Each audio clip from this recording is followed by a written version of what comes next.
ඉතිහාසයකට උරුමකම් කියන වැව්බැඳි රාජ්‍යයේ සුන්දරම සුන්දර තඹුත්තේගම නගරය.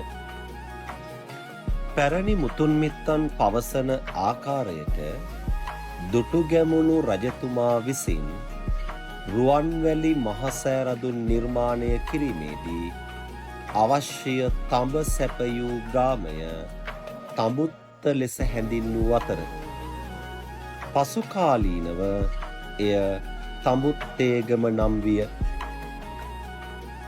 කලාවැව සහ රාජාංගණය ජලාශවලින් පෝෂණය වන තඹුත්තේගම ග්‍රාමයේ ජනතාවගේ ප්‍රධාන ජීවනෝපාය ගොවිතැනයි.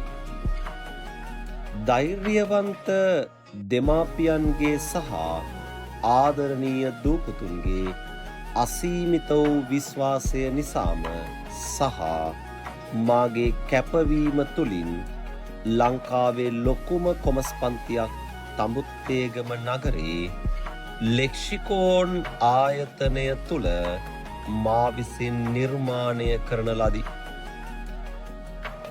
10-11 ශ්‍රේණි කොමස් විෂය හදාරන සියලුම ඒ සාමාර්ථ පිපාසිත දූපුතුන්ට මා ආදරයෙන් ආරාධනා කරමි.